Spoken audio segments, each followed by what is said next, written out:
présenter la Nouvelle-Calédonie à l'international avec NCT&I. C'est un secteur qui méritait bien un groupement d'entreprises en Nouvelle-Calédonie. L'association NCT&I est un cluster leader dans le soutien de ses adhérents pour l'export des produits et des services. L'ambition est là et elle est accompagnée par la province Sud.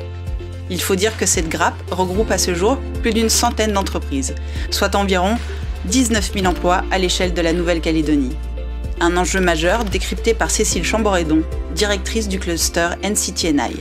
En quoi la province Sud vous aide à accompagner les entreprises calédoniennes à développer leurs marchés extérieurs? Alors la province Sud a l'avantage de nous soutenir depuis le début, depuis la création du cluster en 2015. Et ce soutien constant permet aux TPE-PME qui font partie de notre organisation de se dire que l'export c'est possible. Parce que c'est quelque chose de relativement long, coûteux, donc ça nécessite d'être inscrit dans la durée et de savoir qu'on va être soutenu de façon pérenne en fait.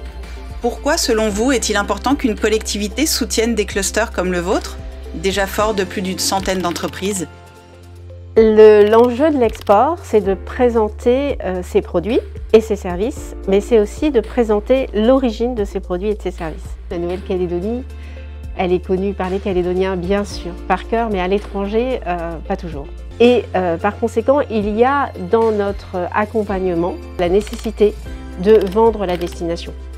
Comment cela se traduit concrètement pour toutes ces entreprises que vous accompagnez? L'international n'est pas dans les compétences de la province Sud. Par contre, chaque entreprise, quand elle se développe, elle doit identifier son marché. La première chose à faire, c'est d'être solide sur son marché local. Et c'est ce que la province Sud fait vis-à-vis de l'ensemble de ces entreprises que de les soutenir via tous les dispositifs, mais en particulier le CAS. Elle les aide à s'asseoir pleinement dans leur business model sur leur marché local. Et pour nous, c'est fondamental qu'on ait des entreprises qui soient bien assises sur leur marché local, parce que c'est parce qu'elles sont bien assises sur leur marché local qu'elles vont avoir les compétences à aller plus loin, pour aller chercher 10, 15, 20% de chiffre d'affaires sur un marché qui est en dehors de notre territoire, donc à l'export. Donc le fait que la province Sud aide ces entreprises sur son territoire, les aide pour l'export. Pour nous, c'est fondamental.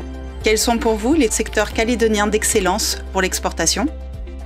C'est une question difficile parce que la particularité de notre cluster, c'est que nous, on est transsectoriel. Les gros secteurs d'exportation, c'est la crevette, en dehors du nickel, je parle, hein, mais la crevette, le thon, le squash, donc des produits agricoles.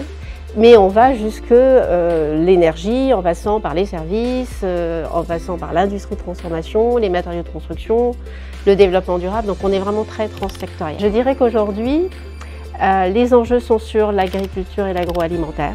Mais également dans ce secteur-là, je mettrai les substances naturelles. C'est une filière en pleine émulsion, en pleine émergence, et elle va devoir aller à l'export pour trouver des marchés. Et puis après, je dirais les énergies renouvelables. Et là, on a des gros sujets dans la région Pacifique sur lesquels il faut vraiment qu'on travaille. Et dernier secteur, celui des services. Là, on est en train d'exporter nos capacités à l'engineering, bâtiment, construction, architecture, par exemple. Et dans les services, il y a la santé. Un de nos enjeux au niveau du cluster, c'est d'exporter nos capacités de santé. Donc, vous voulez dire qu'on ne parle pas uniquement de produits, mais aussi de savoir-faire?